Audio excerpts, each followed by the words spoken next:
All right, Mark, you and I met in January and had a 3-hour dinner, and we talked about a lot of things, but one of the big conversations we had was our argument over a road course race, and I said, you're nuts, and you said, grow up, we got to embrace the future.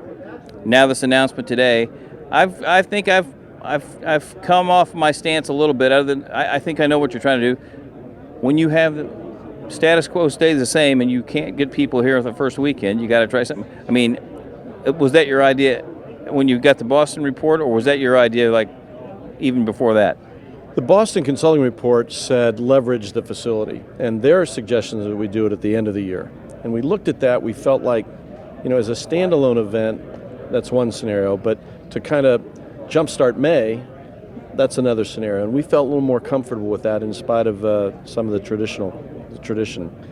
In spite of curmudgeons like me. No, I'm not saying that. I appreciate our conversations.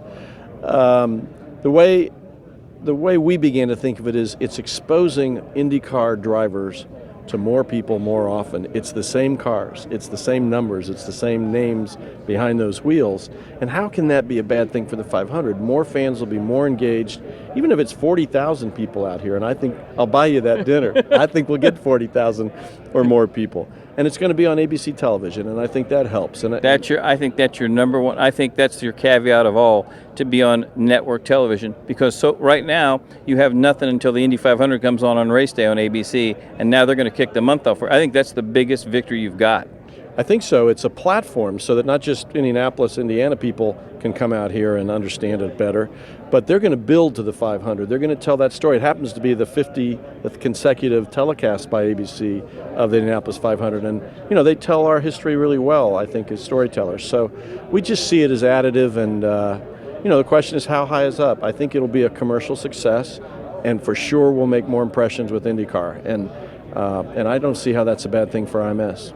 We've pretty much trampled tradition here in the last 20 years or so. Could you see a title sponsor for the race? I mean, would that be something you'll pursue maybe? Yes, we'd like to find a title and maybe presenters, and who knows, maybe we can find a title or presenters of the qualifying weekend too. I think we got a lot to sell here, and we're past thinking about this as IMS or IndyCar. It's Hulman Racing with these two parts of it, and we want them to leverage each other, and the more companies we can get involved here will more exposure for IndyCar. The tough thing I kept saying to you was, how are you going to get people? You can't sell out Indy anymore. How are you going to get people to show up? Just talk about the ticket prices and your idea how to do that. Well, the first thing is how you configure it. We want people to understand this is not coming to the Indianapolis 500. We're not going to race the same direction. We might not start the same way. We're going to put temporary bleachers up in the right corner so they see a really exciting passing and racing and around near the chicane. We're only going to open the stands, the permanent stands, in those places that make the most sense from which to watch this kind of racing. So it kind of reframes the expectations. We don't expect the stands to be full, and frankly, we got a lot of seats out here that wouldn't make sense to sit in for this race, so we're redefining that.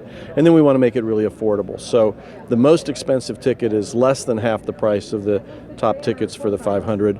A family of 4 can come for the race itself for $50. We're not charging anything on the day we open. On the Thursday, I can't remember the number, but it's really very affordable on Friday. And we're giving discounts to everybody who already has a 500 ticket or will buy a 500 ticket, so that we show our established fans how much we appreciate it. Well, I think you've probably taken you look at how this thing's been since the split. Nobody's been here on pole weekend, and you've told me several times, we have to try something different. What they say about trying to do the same thing and expect a different result. And there's so much quality here. I mean, we got nothing to be afraid of, nothing to be bashful about. These cars and this racing is just fabulous, and we just got to get more people to see it. Okay, I'm not sure if Vuki would understand not running just on the oval in May, but we're going to try and make it work. That's the collective we, because I had to come to the dark side, and I told Miles if it's on the schedule, I'll start promoting it like the bitch I am.